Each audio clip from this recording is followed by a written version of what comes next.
Hello students, class 9th chapter 8 chapter name is quadrilateral exercise 8.1 question number 3। Question start करने से पहले कहना चाहूंगी कि हमारे चैनल पे क्लास 9th और 10th का चैप्टर वाइज प्लेलिस्ट बनाई हुई है अलग अलग से। अगर किसी को डिटेल में सिलेबस करना है तो चैनल पे विजिट करके अलग अलग प्लेलिस्ट में अपने क्वेश्चंस को सर्च कर सकते हैं। हर एक क्वेश्चन मिलेगा, हर एक एक्सरसाइज का सीरीज में मिलेगा, ठीक है। अच्छे से प्लेलिस्ट बनाई हुई है, अगर किसी को डिटेल में करना है तो चैनल पे विजिट करके प्लेलिस्ट चेक करें। अब स्टार्ट करते हैं क्वेश्चन को, और चैनल को लाइक शेयर और सब्सक्राइब जरूर कर दिया करें, ठीक है। देखो क्वेश्चन क्या कहता है, डायगोनल AC, ये फिगर इस क्वेश्चन में गिवन है, ठीक है। Diagonal AC of A parallelogram, ये एक पैरेललोग्राम है ABCD। गिवन क्या है, पैरेललोग्राम है ABCD, उसमें क्या है डायगोनल AC है, ये डायगोनल AC। आगे क्या कहता है, diagonal AC of a parallelogram ABCD bisects angle A।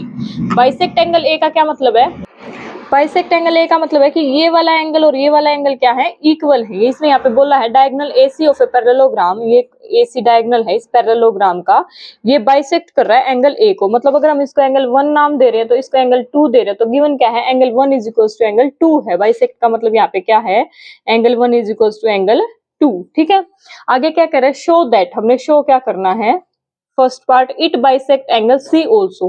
Bisect का मतलब समझ में आ गया कि angle 1 is equal to angle 2 है, तो मतलब ये बाइसेक्ट करे, इक्वल 2 पार्ट्स में डिवाइड करना, ठीक है। तो यहाँ पे अगर मान लो मैं इसको नाम दे देती हूँ एंगल 3 और इसको नाम दे देती हूँ मैं एंगल 4, तो हमें क्या प्रूव करना है, angle 3 is equal to angle 4, ठीक है। इट बाइसेक्ट एंगल C, इसमें हमने क्या प्रूव करना है, angle 3 is equal to angle 4। अगर हम प्रूव कर देंगे तो ये हो जाएगा कि हमारा AC जो है वो बाइसेक्ट करेगा एंगल C को, ठीक है। सेकेंड पार्ट क्या प्रूव करना है, ABCD इज ए रोम्बस। हमने क्या प्रूव करना है, पैरेललोग्राम तो गिवन है लेकिन ये रोम्बस भी है, ये हमने प्रूव करना है, ठीक है। तो स्टार्ट करते हैं क्वेश्चन को फर्स्ट पार्ट से। फर्स्ट पार्ट में क्या है, it bisect angle C also. सबसे पहले हम लिखेंगे गिवन क्या क्या है हमें, ठीक है। गिवन क्या है, ABCD एक पैरेललोग्राम है, ABCD इज ए पैरेललोग्राम, ये हमें गिवन है। अगर ये हमें गिवन है तो इसका मतलब क्या होगा, AB is equals to CD होगा, पैरेललोग्राम अपोजिट साइड्स इक्वल होंगी, तो ये हमें गिवन हो गया ना, AB is equals to CD and AD is equals to BC। AD is equals to BC। Parallelogram की प्रॉपर्टीज का यूज कर रहे हैं हम। पैरेललोग्राम की प्रॉपर्टीज यही होती है ना कि opposite sides equal and parallel होते हैं, वही हमने यहाँ पे यूज करा है, ठीक है। AB और AB is parallel to CD and AD is parallel to BC, ये दो चीजें गिवन है। उसके अलावा और क्या गिवन है कि बाइसेक्ट एंगल A, मतलब angle 1 is equals to angle 2 है, ठीक है। ये चीज हमें गिवन है, angle 1 is equals to angle 2 के ये बाइसेक्ट कर रहा है एंगल A को। प्रूव क्या करना है हमने, टू प्रूव क्या करना है कि angle 3 is equals to angle 4 है, angle 3 is equals to angle 4 है। या फिर हम कह सकते हैं कि it bisect angle C also. तो यहां से हम क्या कह देंगे, इट बाइसेक्ट, सॉरी इट नहीं लिखेंगे, यहाँ पे हम लिखेंगे diagonal, diagonal AC bisect angle C, ठीक है। अगर हम angle 3 is equal to angle 4 prove कर देंगे तो हमें ये लिख देंगे, ठीक है। आगे समझ में। अब देखो प्रूफ देखो, अगर हम प्रूफ की बात करें तो फर्स्ट पार्ट तो हमारा दो तरीके से प्रूव हो जाएगा, ठीक है। मैं दोनों तरीकों की बात करूंगी, लेकिन करेंगे कौन सा वो भी बताऊंगी। देखो ये ट्रायंगल और ये ट्रायंगल अगर हम कॉन्ग्रुएंट प्रूव कर देंगे तो angle 3 is equal to angle 4 हमारा हो जाएगा बाय कॉन्ग्रुएंसी, ठीक है। और कॉन्ग्रुएंट भी कैसे होएगा, ये साइड इसके इक्वल है, ये साइड इसके इक्वल है, और ये एंगल हमारे इक्वल गिवन है, तो by SAS side angle side rule से हमारे ट्रायंगल कॉन्ग्रुएंट हो जाएंगी। कॉन्ग्रुएंट होते ही हमारा क्या हो जाएगा, angle 3 is equal to angle 4 हो जाएगा। फर्स्ट पार्ट तो है इतनी सी बात, फर्स्ट पार्ट के तो दो तरीके हैं, ठीक है। लेकिन फिर बात आती है second part, ABCD is a rhombus. हम कॉन्ग्रुएंसी से हम ये प्रूव नहीं कर सकते कि रोम्बस भी है, ये मतलब कोरिस्पोंडिंग साइड्स इक्वल होते हैं ना कॉन्ग्रुएंसी में, मतलब ये वाली साइड इस वाली साइड के इक्वल होगी और ये वाली इसके इक्वल होगी। लेकिन रोम्बस की प्रॉपर्टी क्या होती है, हमारी सारी साइड्स आपस में इक्वल होते हैं। तो यहाँ से हम ये नहीं कह सकते कॉन्ग्रुएंसी से कि ये साइड इसके इक्वल और ये इसके इक्वल और ये, मतलब सारी साइड्स इक्वल प्रूव नहीं कर पाएंगे हम, सारी साइड्स को जब हम कॉन्ग्रुएंसी से प्रूव ही नहीं कर पाएंगे तो फिर इस तरीके का कॉन्ग्रुएंसी वाले तरीके का कोई फायदा नहीं, क्योंकि फिर हमें सेकंड पार्ट के लिए पूरा तरीका अपनाना पड़ेगा। ठीक है, तो हम पहले से ही फर्स्ट पार्ट को भी उसी वे से करते हैं और सेकंड को भी उसी वे से करते हैं। ठीक है, यहाँ पे कॉन्ग्रुएंसी मैंने क्यों यूज नहीं करी वो समझ आ गया, क्योंकि सेकंड पार्ट हमारा कॉन्ग्रुएंसी से प्रूव नहीं हो पाएगा, इसलिए यहाँ पे मैं कॉन्ग्रुएंसी को यूज नहीं कर रही। अगर सिंपल अगर फर्स्ट पार्ट होता ना तो सीधा कॉन्ग्रुएंसी से हमारा हो जाता बाय SAS रूल। ठीक है, तो बात करते हैं इसको हम करेंगे कैसे, जो हमने दूसरा तरीका है। ठीक है, अब देखो यहाँ पे गिवन क्या है, ये पैरेललोग्राम है तो AB is equal to DC है। पहले इस चीज को समझ लो कि AB is equal to DC है, ये हमें गिवन है क्योंकि ये एक पैरेललोग्राम है। ठीक है, अब देखो ये एक पैरेलल लाइन है और ये एक पैरेलल लाइन है और AB पैरेलल टू DC भी है, ये भी गिवन है। ठीक है, यहाँ पे देखो ये लिख रखा क्योंकि एक पैरेललोग्राम है। अगर ये दो पैरेलल लाइंस हैं, ठीक है, और ये कोई एक ट्रांसवर्सल लाइन है, मान लो ये है DC और ये है AB, तो ये ट्रांसवर्सल लाइन नहीं होगी। अगर हम इसको आगे ऐसे बढ़ाएंगे तो ये ट्रांसवर्सल लाइन होगी। ठीक है, तो ये एंगल और ये एंगल हमारे ऑल्टरनेट एंगल्स इक्वल होते हैं, जो हम पीछे पढ़ते हुए आ रहे हैं। तो यहाँ से अगर हम इस फिगर को देखें तो यहाँ पे हमारा एंगल 2 बन रहा है और यहाँ पे हमारा एंगल 3 बन रहा है, तो ऑल्टरनेट एंगल्स है ये 2 और 3, तो एंगल 2 और 3 इक्वल हो जाएंगे। तो हमने क्या लिखा है, AB is equal to DC है और AB is parallel to DC है। यहाँ पे अगर हम इक्वल ना भी लिखेंगे तो भी कोई फर्क नहीं पड़ेगा। ठीक है, तो गिवन क्या है, AB is parallel to DC, ये चीज हमें क्या है, गिवन है। ठीक है, अगर ये चीज हमें गिवन है तो angle 2 is equal to angle 3 हो जाएगा। Angle 2 is equal to angle 3 because alternate angles, ये यहां से समझाया मैंने पहले इसीलिए समझाया। ठीक है, ऑल्टरनेट एंगल्स। ठीक है, ये हो गया ऑल्टरनेट एंगल्स। अब देखो सिमिलरली ये साइड तो सेम ही है ना, ये तो सेम ही है। अब इधर से ट्रांसवर्सल लाइन थी तो ये वाला जो एंगल है ये 3 और 2 था, तो जो ये एंगल है, ये जो एंगल बना है यहाँ पे, इसको देखो, ये जो एंगल है और ये जो एंगल बना है ये भी तो ऑल्टरनेट एंगल्स है ना। दिस वन एंड सॉरी, इसमें नहीं, ऐसे नहीं। देखो दूसरी चीज हमें क्या गिवन है, AD पैरेलल टू BC है। दूसरी हमें ये चीज गिवन है कि AD पैरेलल है BC के। ठीक है, AD पैरेलल है BC के। अब ये तो है हमारी AD और ये है हमारी BC। ठीक है, ये दो पैरेलल लाइंस है। अब थोड़ा सा फिगर को टर्न कर दिया। ठीक है, तो ये हमारी ट्रांसवर्सल लाइन होगी तो ये हमारी क्या होगी, ट्रांसवर्सल लाइन AC। अब देखो ये वाला एंगल और ये वाला एंगल ऑल्टरनेट एंगल, अगर इस फिगर को हम थोड़ा सा ऐसे घुमा दें तो ये वाला एंगल और ये वाला एंगल ये तो पैरेलल लाइंस हैं और ये हमारी ट्रांसवर्सल लाइन है, तो ये एंगल और ये एंगल इक्वल हो जाएंगे। और इनको फिगर में हम अगर मैच करें AD, तो ये एंगल हमारा 1 बन रहा है और ये एंगल हमारा 4 बन रहा है। तो यहाँ से हम क्या लिख सकते हैं, angle 1 is equal to angle 4 because alternate angles. तो यहाँ से हम क्या लिखेंगे, angle 1 is equal to angle 4 alternate angles. ठीक है,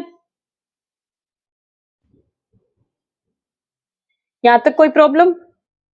ठीक है, अब देखो अगर हम इसको 1 नाम दे देते हैं, ये होगी हमारा फर्स्ट, और इसको नाम दे देते हैं हमें सेकंड, और हमें गिवन क्या है, angle 1 is equal to angle 2 हमें क्या है, गिवन है। ठीक है, इसको नाम दे देते हैं हम थर्ड। अब देखो angle 2 is equal to angle 3 है, angle 1 is equal to angle 4 है। See here this and this, और angle 1 is equal to angle 2 है। अगर LHS हमारी इक्वल होगी तो RHS हमारी इक्वल हो जाती है। Angle 1 is equal to angle 2 है तो RHS हमारी इक्वल हो जाएगी, angle 3 is equal to angle 4 हो जाएगा। तो हम यहाँ पे क्या लिख सकते हैं, from first second and third angle 3 is equal to angle 4। तो यहाँ पे हम क्या लिखेंगे, from first second and third क्या लिख देंगे हम कि angle 3 is equal to angle 4, angle 3 is equal to angle 4। और ये बात मैंने स्टार्टिंग में ही बताई थी कि अगर हम angle 3 is equal to angle 4 prove कर देंगे तो हमारा क्या हो जाएगा, diagonal AC bisect angle C। अगर ये एंगल इस एंगल के इक्वल ही प्रूव कर दिया हमने तो ये बाइसेक्ट हो गया ना, इक्वल 2 पार्ट्स में डिवाइड कर दिया ना, यही हमने प्रूव करना था। तो यहाँ से हम क्या लिख सकते हैं, diagonal AC bisects angle C, यही चीज हमने प्रूव करनी थी। ठीक है, हमने प्रूव क्या किया है, angle 1 is equal to angle 2 हमें गिवन थे ऑलरेडी। ठीक है, ये तो हमें गिवन थी ये चीज। तो उसके बाद क्या है, अगर ये दोनों, अगर ये पैरेललोग्राम है तो अपोजिट साइड्स हमारी पैरेलल रहेंगी तो ये और ये हमारे ऑल्टरनेट एंगल्स हो गए और ये ऑल्टरनेट हो गए, क्योंकि ये दोनों साइड्स भी पैरेलल है। तो अगर ये ऑल्टरनेट हो गए तो और angle 1 is equal to angle 2 equal है, तो अगर LHS इक्वल होगी तो RHS इक्वल हो जाएगी हमारी, और उससे हमारा क्या होगा, diagonal AC bisect angle C। अब चलते हैं सेकंड पार्ट पे। सेकंड पार्ट में हमने क्या प्रूव करना है कि ABCD क्या है, एक रोम्बस है, ठीक है। तो गिवन तो हमारा सेम ही रहेगा इसमें भी कि ABCD एक पैरेललोग्राम है, ये इसके इक्वल है, ये इसके इक्वल है, तो टू प्रूव ही चेंज होएगा हमारा। टू प्रूव क्या प्रूव करना है हमने कि ABCD इज अ रोम्बस। अब रोम्बस का क्या है, रोम्बस और पैरेललोग्राम में फर्क क्या होता है कि सारी साइड्स इक्वल होंगी। अगर हम रोम्बस हमने प्रूव करनी है तो हमने बेसिकली क्या प्रूव करना पड़ेगा, AB is equals to BC is equals to CD is equals to DA। All sides are mutually equal, एक दूसरे के साथ सारी की सारी क्या है, इक्वल प्रूव कर देंगे हम, तो क्या हो जाएगी हमारी ABCD एक रोम्बस प्रूव हो जाएगी, ठीक है। अब ये बात देखते हैं हम प्रूव कैसे करेंगे। अब देखो अगर हम ट्रायंगल ABC को लें, इस ट्रायंगल को देखो, इन ट्रायंगल ABC प्रूफ देखो, प्रूफ इन साइड्स को हमने इक्वल प्रूव करना है, फिर हम क्या लिख देंगे, ABCD क्या हमारी एक रोम्बस है, ठीक है। रोम्बस की प्रॉपर्टी होती है। अब देखो इन ट्रायंगल, फर्स्ट कौन सी ट्रायंगल ले ले, या तो ये ले ले या ये ले ले, हम मर्जी अपनी है। ABC इन ट्रायंगल ABC। देखो हमने जो ट्रायंगल का चैप्टर पढ़ा था, जिसने नहीं पढ़ा है वो जाके देख सकते हैं कि अगर मान लो ये एक ट्रायंगल है, ठीक है, और अगर इसका ये एंगल और ये एंगल आपस में इक्वल है, गिवन है, मान लो ये एंगल और ये एंगल इक्वल, तो इसके अपोजिट जो साइड होगी और इसके अपोजिट जो साइड होगी, ये दोनों साइड होगी, ये दोनों साइड्स भी आपस में क्या होंगी, इक्वल होंगी, ठीक है। इनको बोलते हैं sides opposite to equal angles are equal, ठीक है। तो इन ट्रायंगल ABC एंगल, अब देखो हमने पहले क्या गिवन था, हमें angle 1 is equal to angle 2 था, देखो angle 1 is equal to angle 2 है, ठीक है, और angle 2 is equal to angle 3 है, और angle 3 is equal to angle 4 है। अब ये भी हमने प्रूव किया था, ये हमें गिवन था, ये हमने भी प्रूव किया था। और angle 2 is equal to angle 3 और angle 1 is equal to angle 4 alternate angles है। तो ये सारे एंगल्स क्या हो गए, म्यूचुअली इक्वल नहीं हो गए एक दूसरे के। एंगल 1 इज इक्वल टू 2 हमें गिवन था, एंगल 3 इज इक्वल टू 4 अभी हमने लास्ट प्रूव किया था, ठीक है। Angle 2 is equal to angle 3 alternate angle, angle 1 is equal to angle 4 alternate angles. तो ये सारे के सारे एंगल्स आपस में क्या हो गए, इक्वल हो गए। ये समझ में आया कैसे, एंगल 1 इज इक्वल टू 2 है और एंगल 2 इज इक्वल टू 3 है, तो ये भी इक्वल हो गया आपस में। Angle 3 is equal to angle 4 है, तो ये भी इक्वल हो गया आपस में, और angle 4 is equal to angle 1 है, तो ये भी इक्वल हो गया आपस में, ठीक है। तो इस तरीके से सारे एंगल्स क्या हो गए, आपस में इक्वल हो गए। तो यहाँ से हम क्या लिखेंगे, इन ट्रायंगल ABC लिखने से पहले भी हम क्या लिखेंगे, from part first, from first part angle 1 is equal to angle 2 is equal to angle 3 is equal to angle 4, क्योंकि फर्स्ट पार्ट में हम करके आए हैं, ठीक है। अब देखेंगे ट्रायंगल ABC में, in triangle ABC angle 2 is equal to angle 4 है हमारा, अब ये भी हमने किया फ्रॉम फर्स्ट, तो यहाँ से हम क्या लिखेंगे, angle 2 is equal to angle 4, ठीक है। अगर angle 2 is equal to angle 4 है, अगर ये वाला एंगल और ये वाला एंगल इक्वल है, तो इसके अपोजिट वाली ये साइड, अपोजिट साइड कौन से होते हैं, जो उसके सामने होते हैं, ठीक है। इसके सामने ये साइड है और इसके सामने ये साइड है, तो ये दोनों साइड्स आपस में क्या होंगी, इक्वल होगी, जो मैंने अभी भी यहाँ पे इस ट्रायंगल से आपको समझाया है। तो यहाँ से हम क्या लिख सकते हैं, इसके सामने कौन सी है, BC इज इक्वल टू, इसके सामने कौन सी है, इस एंगल के सामने कौन सी है, AB, BC is equal to AB, और इसका रीजन क्या लिखेंगे, sides opposite to equal angles. ये ट्रायंगल के चैप्टर में हम बहुत डिटेल में करके आए हैं, बहुत ज्यादा डिटेल में, ठीक है। अगर किसी को देखना है तो वहां के उसके अगर इंट्रोडक्शन को भी कोई देख लेगा ना, चैप्टर 7 ट्रायंगल के इंट्रोडक्शन का, तो भी वहां से क्लियर हो जाएगा, ठीक है। Side opposite to equal angles are equal, ठीक है। तो यहाँ से BC is equal to AB होगी, ये साइड इस साइड के इक्वल आ गई, ठीक है। अब देखो ये दोनों साइड इक्वल होगी, सिमिलरली हम ऊपर वाली ट्रायंगल ले लेंगे, ये ले लेंगे, तो अब क्या करेंगे, इन ट्रायंगल ADC सिमिलरली, ठीक है, क्योंकि जैसे पहले किया है वैसे ही अब करेंगे, सिमिलरली इन ट्रायंगल, कौन सी ट्रायंगल अब हमारी ADC, सिर्फ नाम चेंज हुआ है, ADC।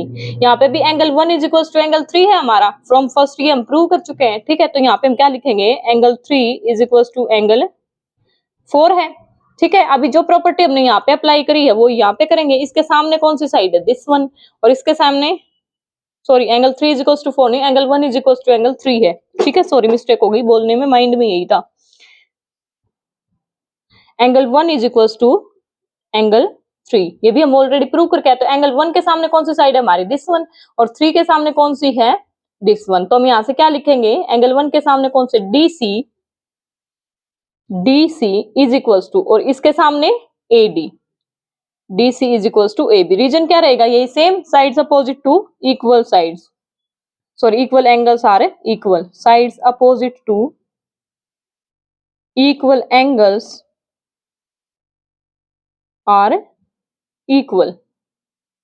ठीक है, अब देखो D C is equals to A D prove कर दिया हमने इस ट्रायंगल से, और B C is equals to A B prove हो गया। इसको अगर हम नाम दे दे फर्स्ट और इसको नाम दे दे अगर हम सेकंड, ठीक है, और हमने गिवन क्या है हमें, A B is equals to D C given है हमें, और A D is equals to B C, A D is equals to B C, क्योंकि ये एक पैरेललोग्राम है, ये मैंने स्टार्टिंग में गिवन में ही लिखा है यहाँ पे, A B is equals to C D है और A D is equals to B C है, और B C is equals to A B और D C is equals to A D. जैसे एंगल 1 2 3 4 म्यूचुअली इक्वल हो गए, तो ये भी हमारे यहाँ से इक्वल हो जाएंगे सारी साइड्स। ठीक है, तो अब यहाँ पे मेरे पास थोड़ी सी स्पेस की शॉर्टेज होगी, तो मैं यहाँ पे लिखूंगी कि ए बी सी डी ये यहाँ से आगे है। ठीक है, यहां से A B C D is a parallelogram, ये हमें गिवन है ना, अगर ये पैरेललोग्राम है तो हमारी ये इक्वल होगी। इसको नाम दे दे हम थर्ड और इसको नाम दे दे हम फोर्थ। ठीक है, first second third and fourth, अगर हम इन सबको कंबाइन करें तो हम क्या लिखेंगे, combining first second third and fourth, तो हमें क्या मिलेगा, A B is equals to D C B है और A B is equals to B C B है, तो हम क्या लिख सकते हैं, A B is equals to B C is equals to D C, तीनों इक्वल हो गए। अब देखो डी सी जो है हमारा वो ए डी के भी इक्वल है, तो D C is equals to A D हो गया और A D is equals to B C यहाँ पे हो गया, तो ये सारी म्यूचुअली आपस में क्या हो गई, इक्वल हो गई। यही हमने प्रूव करना था, A B is equals to B C and B C is equals to C D, थोड़ा रिवर्स में है, is equals to D A. ठीक है, तो यहाँ से हमारा क्या हो गया, A B C D is a rhombus, क्योंकि हमने सारी साइड्स क्या प्रूव कर दी, इक्वल प्रूव कर दी। तो यहाँ से हम क्या लिख सकते हैं, A B C D is a rhombus, यही हमने प्रूव करना था। ठीक है, यहाँ पे स्पेस की वजह से थोड़ा हो सकता है मैशी सा लग रहा हो, बट कंफ्यूज नहीं होना है। क्या है, ये ट्रायंगल, ये वाली ट्रायंगल ली हमने, तो यहाँ पे क्या था, angle 2 is equal to angle 4 given था, तो इनके अपोजिट वाली साइड ये वाली और ये वाली आपस में इक्वल हो गई, यहाँ से B C is equal to A B. Similarly ये ट्रायंगल ली, ये वाला एंगल और ये वाला एंगल इक्वल थे, तो इनके सामने वाली साइड्स भी क्या हो गई, इक्वल होगी। ठीक है, और अगर ये एक पैरेललोग्राम है तो अपोजिट साइड्स तो हमारी इक्वल होनी ही होनी है, तो ये वाली भी इक्वल है, तो यहाँ से हमारी म्यूचुअली सारी साइड्स क्या आ गई, इक्वल। अगर सारी साइड्स इक्वल हैं तो हमारा क्या हो गया, एबीसीडी जे रोम्बस, यही हमने प्रूव करना था। क्वेश्चन थोड़ा लेंथी हो गया लेकिन इजी बहुत है। ठीक है, अगर रिपीट में वीडियो को देखोगे तो बहुत अच्छे से समझ में आएगा। अगर इस वीडियो से आपको थोड़ा सा भी बेनिफिट होता है, क्वेश्चन समझ आता है, तो चैनल को सब्सक्राइब कर ले, वीडियो को लाइक कर दें एंड कमेंट कर दें। आपके फीडबैक की बहुत वैल्यू होती है। थैंक यू, मिलते हैं हम अपनी नेक्स्ट वीडियो में।